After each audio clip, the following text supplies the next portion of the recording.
Hemos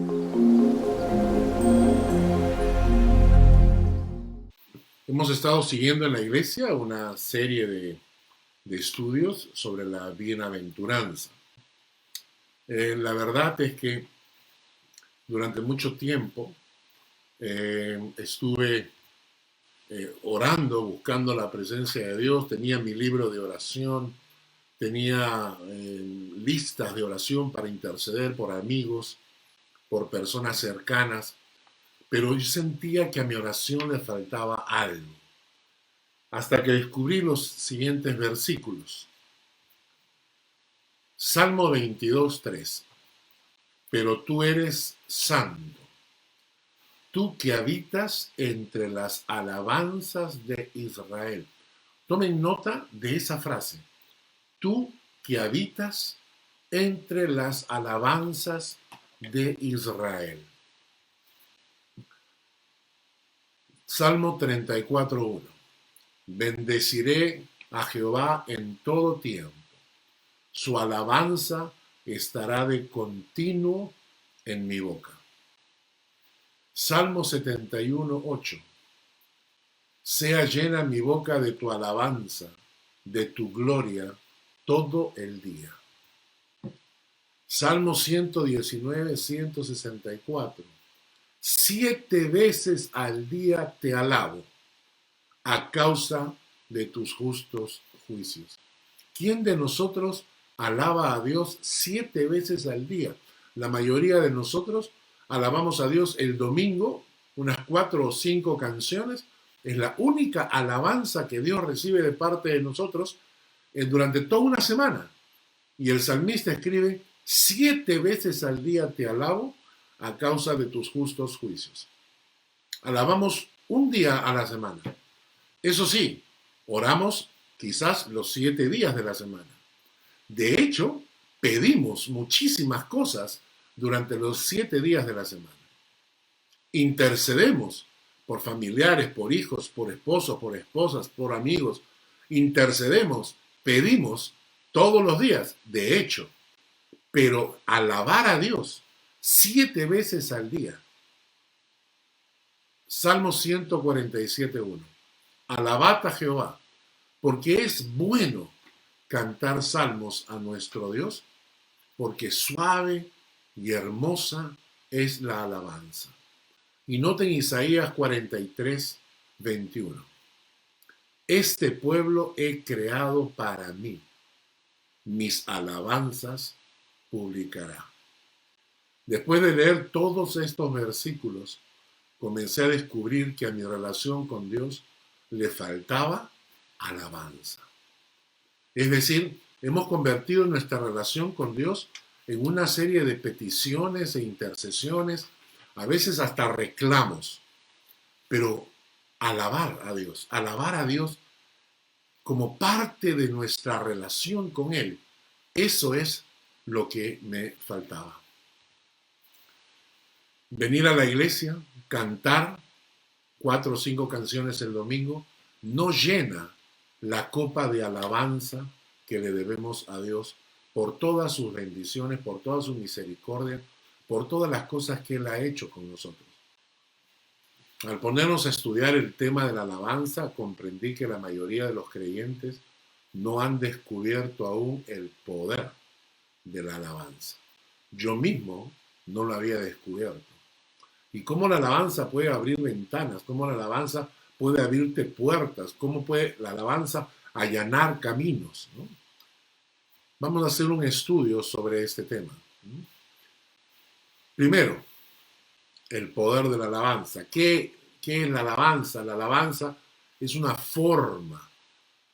forma de entrar ante el trono de Dios. Hay diferentes maneras de entrar ante el trono de Dios. A veces podemos entrar pidiendo, reclamando, podemos quejarnos cuando estamos en circunstancias adversas, podemos estar entrando ante el trono como digamos un padre que llega a su casa solamente a renegar, a quejarse, a llamar la atención a los hijos o a la esposa, o simplemente entrar a pedir que me sirvan, necesito que me traigan un vaso de agua, una limonada o lo que fuese. La alabanza es una manera distinta de entrar ante el trono de Dios.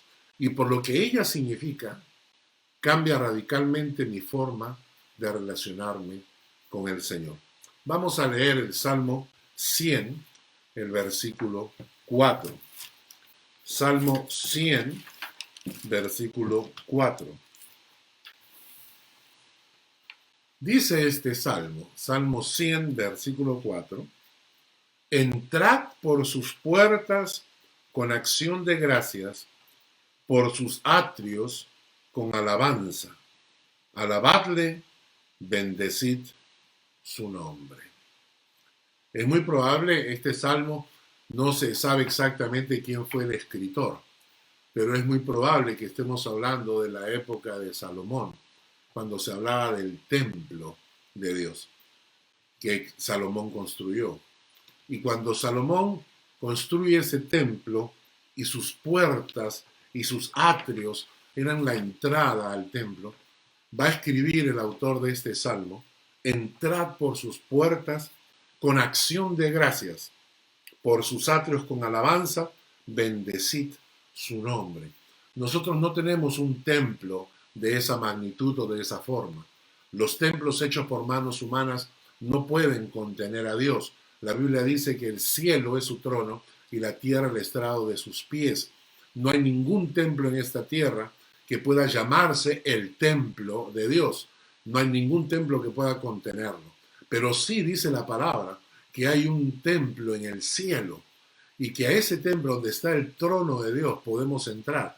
¿Cómo entramos al templo de Dios cuando estamos orando? Cuando en la mañana te levantas y comienzas a orar y entras por las puertas del trono de Dios, cuando entras por los atrios de ese trono de Dios allá en el cielo, ¿cómo entras? ¿Cómo empiezas? Entrando, y dice acá, entrar por sus puertas con acción de gracias y por sus atrios con alabanza.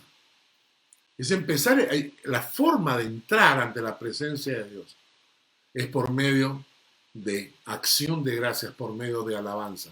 Y no es solo una frase, no es como repetimos en memoria, Padre Santo y bendito Dios, te damos gracias y entramos en tu presencia con alabanza. Señor, ahora te pido y te pido y te pido y te pido, sino realmente disponer de un tiempo. A veces es bueno ayudarse con canciones como lo hemos hecho ahora, buscar en el internet estas canciones que ya vienen con la letra y dedicar un tiempo solamente a cantarle, a alabar, ir orando, ir escuchando las canciones y esto te ayuda a seguir alabando y tener un tiempo más de alabanza. Desde que yo empecé a hacer este sistema, a veces puedo dedicarme una hora y media, estar todo el tiempo solamente alabando a Dios, porque al final Él sabe nuestras peticiones, Él conoce nuestras necesidades y en realidad no necesita que le estemos repitiendo, repitiendo y repitiendo lo que nos falta. Él conoce nuestra necesidad, pero Él necesita como un padre que nos acerquemos a Él, pero con una actitud de amor, una actitud de cariño. Y eso es una actitud de alabanza, una actitud de acción de gracias. De esa manera empezamos en nuestra relación con Dios. El segundo punto que encontré es que la alabanza hace que la gloria de Dios descienda. La alabanza hace que la gloria de Dios descienda. Busquemos en Segunda de Crónicas, en el capítulo 5, Segunda de Crónicas, en el capítulo 5, los versículos 11 al 14. Segunda de Crónicas, capítulo 5, versículo 11 al 14.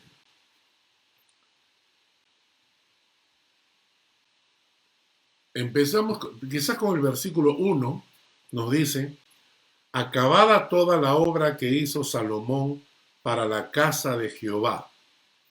Metió Salomón las cosas que David su padre había dedicado y puso la plata y el oro y todos los utensilios en los tesoros de la casa de Dios. Salomón ha terminado de construir el templo para Dios. Entonces ya está llenando el templo con todos los utensilios y con todas las cosas que David su padre había preparado. Pero en el versículo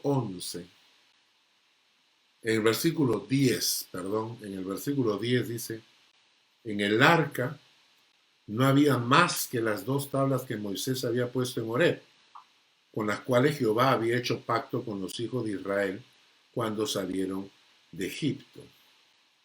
Y cuando los sacerdotes salieron del santuario, porque todos los sacerdotes que se hallaron habían sido santificados y no guardaban sus turnos, acaban de meter el arca al templo. Han dejado el arca dentro del templo. Versículo 12.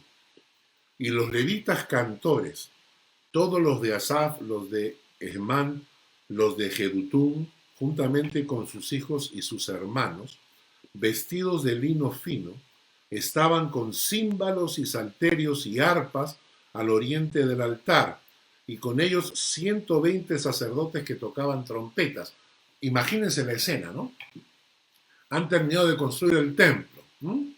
Entonces han comenzado a llenar el templo con los muebles, los utensilios, están llenando el templo, adornando el templo. Noten, hasta ahí Dios no está presente. Es un templo maravilloso, el templo de Salomón es impresionante, pero Dios no está presente. Entonces introducen el arca del testimonio y la llevan dentro, que el arca representaba la presencia de Dios. Pero no pasa nada. Entran al templo, dejan el arca, y cuando los sacerdotes salen, noten el versículo 12, dice, y los levitas cantores, todos los de Asaf, los de Emán y los de Jedutún, eran 3 familias que estaban dedicadas al canto, juntamente con sus hijos y sus hermanos. Era la familia ampliada, la familia completa, vestidos de lino fino, elegantemente.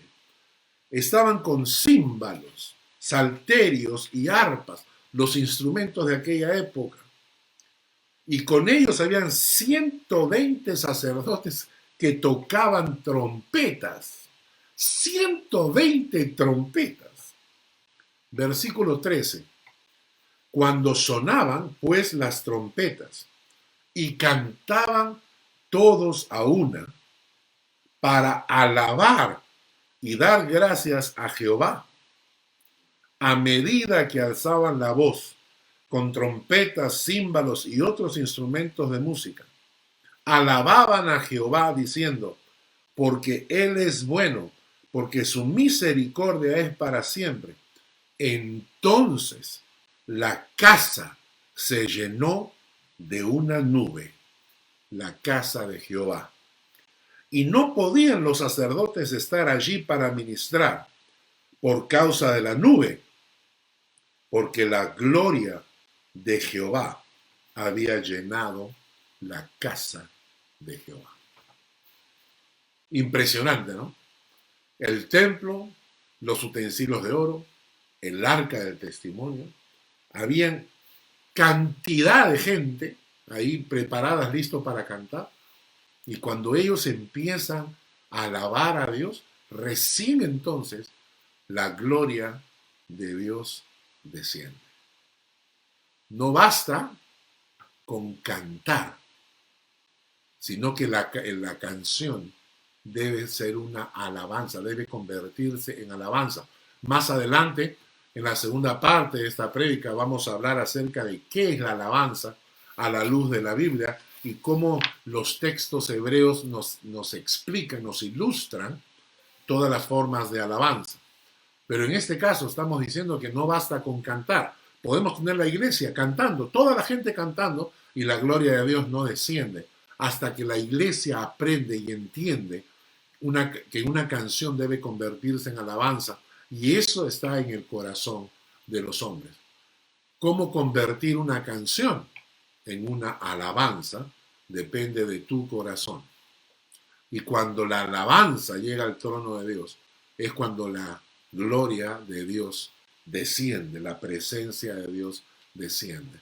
Así que la alabanza es una forma de entrar ante el trono. La alabanza hace que la gloria de Dios descienda. Tercero, la alabanza es un medio inclusive para recibir sanidad y salvación.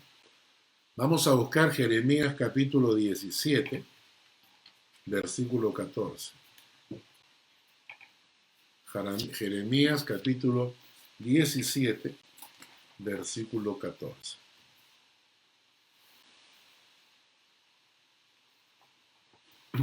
A veces estamos enfermos, especialmente hoy en día, que la gente piensa que estamos en Apocalipsis. No es cierto, no estamos en Apocalipsis, todavía no estamos en la época de los sellos ni de las trompetas, aunque algunos escuchen ruidos en el cielo. Hay que estudiar la palabra para saber en qué época estamos. Hay que estudiar la palabra, hay que estudiar Apocalipsis para que no nos agarren con ignorancia. A veces la gente no sabe porque no ha estudiado y luego sueñan, inventan, creen. Estamos en Apocalipsis porque hay un virus. No, todavía no estamos. Y cuando estamos enfermos o hay algún peligro, hay un riesgo, miren lo que dice Jeremías 17:14. Sáname, oh Jehová, y seré sano. Sálvame y seré salvo, porque tú eres mi alabanza. Repito, sáname, oh Jehová, y seré sano. Sálvame y seré salvo. ¿Por qué? Porque tú eres mi alabanza. Es decir, cuando concentro mi corazón en alabar a Dios, en colocar a Dios en el centro de mi alabanza. Cuando Dios en mi corazón solo recibe alabanza, no solo peticiones, pero recibe alabanza. Entonces se abren ventanas en los cielos y muchas veces Dios provee de sanidad y de salvación.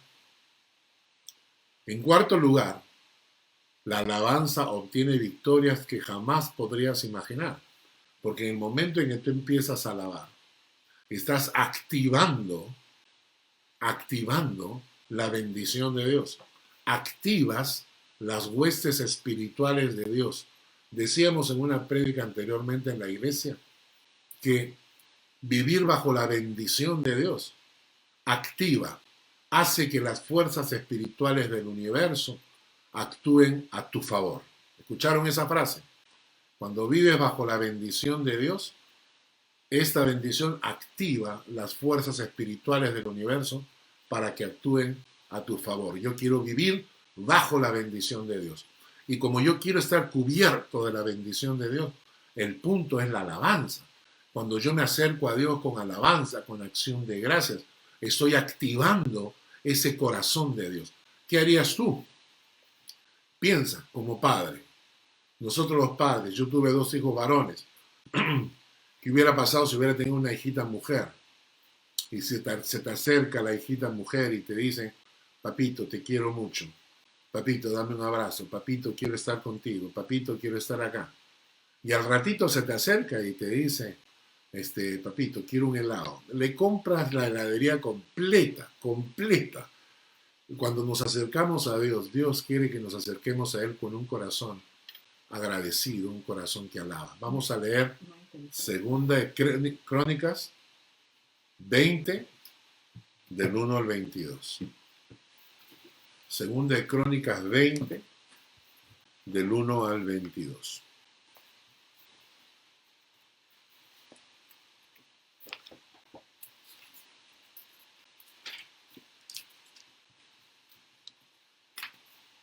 Este es un pasaje súper ilustrativo. Segunda de Crónicas 20, desde el versículo 1. Vamos a leer un poco la historia. Dice,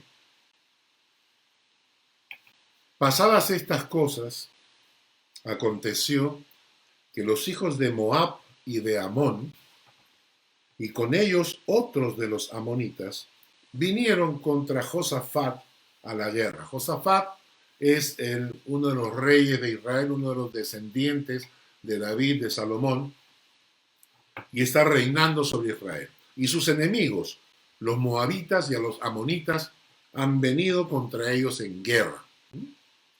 Versículo 2. Acudieron algunos y dieron aviso a Josafat, diciendo, contra ti viene una gran multitud del otro lado del mar y de Siria. Y aquí están en Hasesón Tamar, que es en Gadi. Entonces Josafat tuvo temor y humilló su rostro para consultar a Jehová, e hizo pregonar ayuno a todo Judá. La gente estaba con miedo. Ellos no estaban preparados para la batalla. El ejército de los moabitas se había unido a los de los amonitas y era un ejército innumerable. Versículo 4 dice, y se reunieron los de Judá para pedir socorro a Jehová, y también de todas las ciudades de Judá vinieron a pedir ayuda a Jehová. Entonces Josafat se puso en pie en la asamblea de Judá y de Jerusalén, en la casa de Jehová, delante del atrio nuevo, y dijo, Jehová Dios de nuestros padres, ¿no eres tú Dios en los cielos y tienes dominio sobre todos los reinos de las naciones? ¿No está en tu mano tal fuerza y poder que no hay quien te resista? Dios nuestro, ¿no echaste tú los moradores de esta tierra delante de tu pueblo Israel y la diste a la descendencia de Abraham, tu amigo, para siempre? Y ellos han habitado en ella y te han edificado en ella santuario a tu nombre. Y entonces Josafat está clamando a Dios y está diciendo al Señor, tú no eres nuestro Dios, tú no eres el Dios que nos diste esta tierra, tú no eres el Dios que nos ha acompañado durante todo este tiempo. Mira a estos enemigos que están viniendo, ¿no? El versículo 10. Ahora pues, he aquí los hijos de Amón y de Moab y los del monte de Seir, a cuya tierra no quisiste que pasase Israel cuando venía de la tierra de Egipto, sino que se apartase de ellos y no los destruyere. He aquí ellos nos dan el pago, viniendo a arrojarnos de la heredad que tú nos diste en posesión. Quiero que vayamos al versículo 14.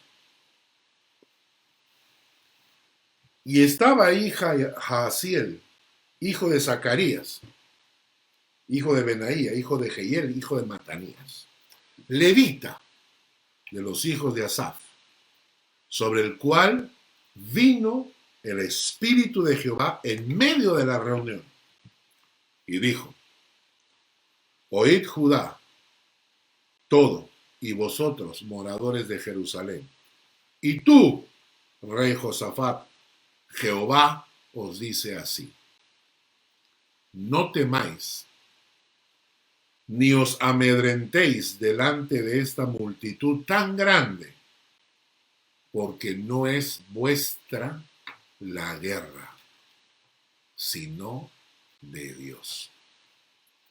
Mañana descenderé contra ellos.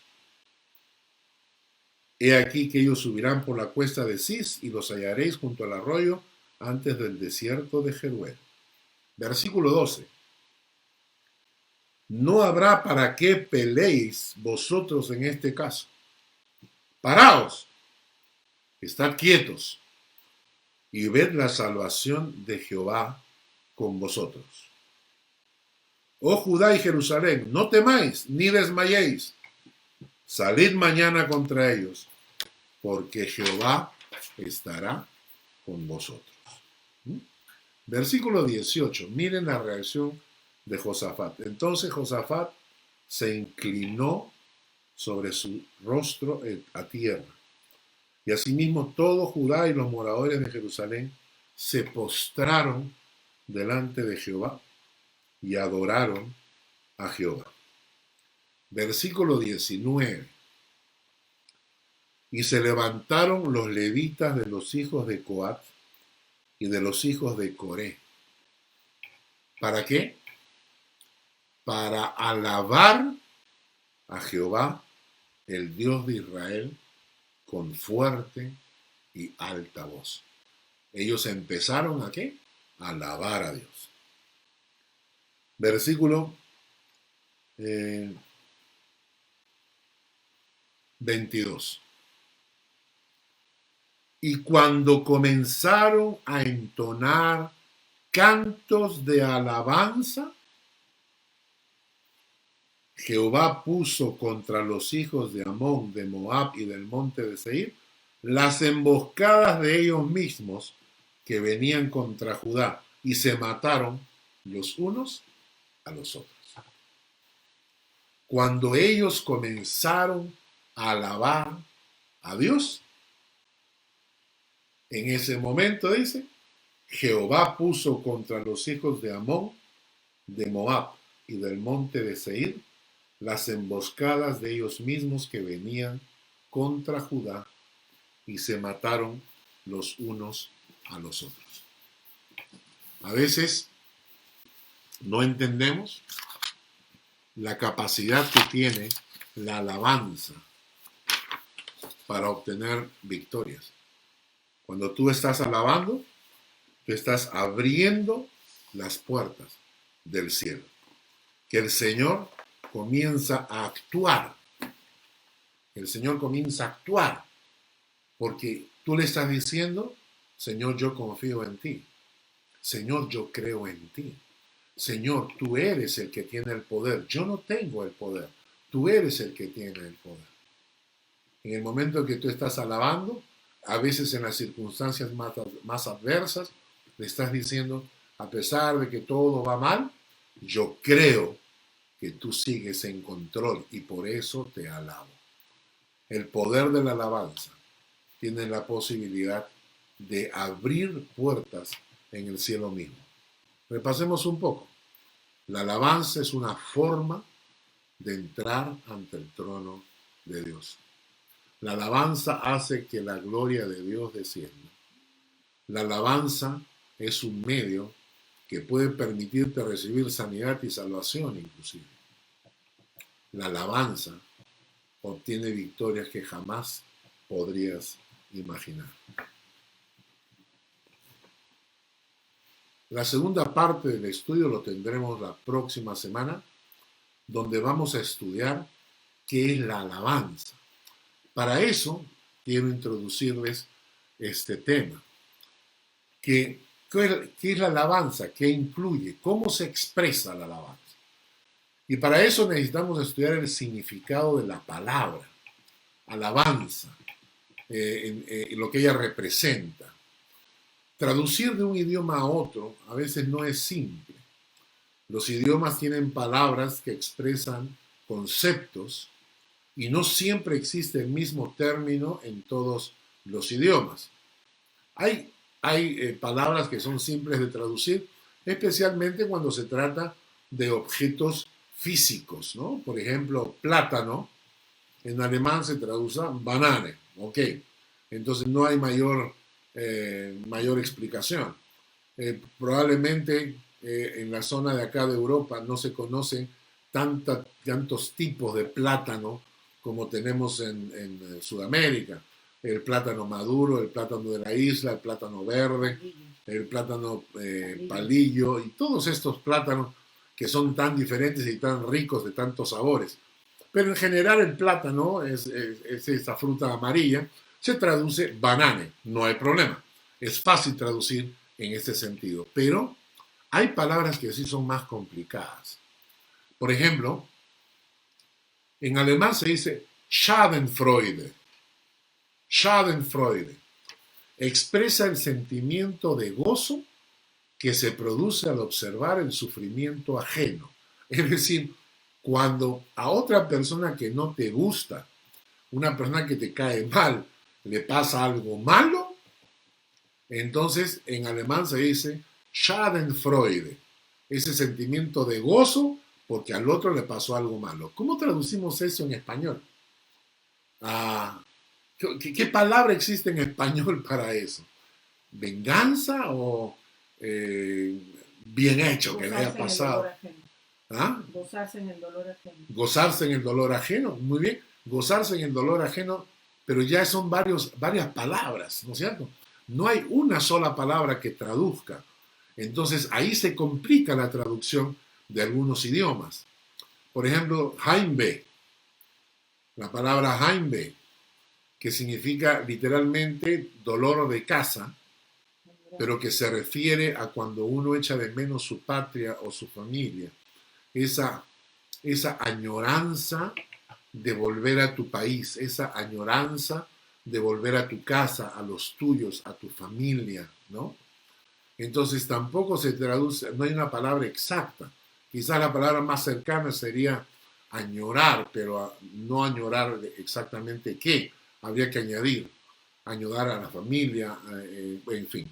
La palabra Heimweh. Entonces, ¿qué ocurre? Existen palabras que son difíciles de traducir porque incluyen conceptos, porque no son objetos físicos que tú puedas decir mesa, ajá, tish o table en inglés, ¿no? O espejo o ventana o auto, que son cosas físicas que pueden traducirse, pero cuando es una palabra con un concepto, tenemos que analizarlo de otra manera. Para estudiar la palabra alabanza, necesitamos estudiarla de esta forma. Voy a darles un ejemplo. ¿Qué hacemos en estos casos? Digo, buscamos los usos y el contexto de la palabra para descubrir su verdadero significado. Voy a darles como un ejemplo. Hagamos un ejercicio. Yo les digo, ¿qué es una picuicha? ¿Qué es una picuicha? Ustedes se van a preguntar, ¿qué es una picuicha? No tengo ni idea. Entonces yo les digo, Pedro compró varias frutas, incluyendo una picuicha.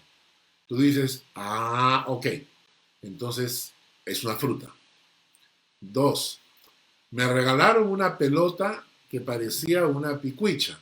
Ok, entonces la picuicha es redonda y además es una fruta. Bien. 3, la picuicha tiene mucha vitamina C, es un cítrico. Caramba. Entonces, es una fruta redonda que tiene mucha vitamina C y es un cítrico. Los árboles de picuicha están listos para ser cosechados. Ajá. Entonces es una fruta que parece una pelota, que tiene vitamina C, es un cítrico y además sale de los árboles, ¿no? Hay árboles o arbustos, digamos, que donde sale la fruta. Por último, la picuicha tiene el mismo color que las mandarinas. Entonces, ¿qué es una picuicha? Acertaron, creo, la mayoría. Es una naranja, ¿no? Entonces, ¿qué es lo que hacemos? Estudiamos la palabra del otro idioma, la estudiamos dentro de una serie de contextos, de tal manera que van construyendo el concepto global. Eso es lo que vamos a hacer cuando estudiemos la palabra alabanza. Hay 9 términos que fueron traducidos como alabanza y cada uno de estos términos expresa un aspecto diferente de la alabanza. La próxima semana vamos a construir este concepto. Vamos a estudiar estas 9 palabras que significan alabanza en el Antiguo Testamento. Vamos a concentrarnos en el hebreo y estas 9 palabras nos van a ir como rompecabezas, van a ir armando el concepto de lo que es la alabanza para que todos nosotros podamos alabar a Dios como una manera de abrir las ventanas de los cielos sobre nosotros, como una manera de entrar ante el trono de Dios, como una forma de buscar en Dios sanidad y salvación, como una forma de que Dios haga maravillas luchando por nosotros. La alabanza. La próxima semana vamos a continuar con esto.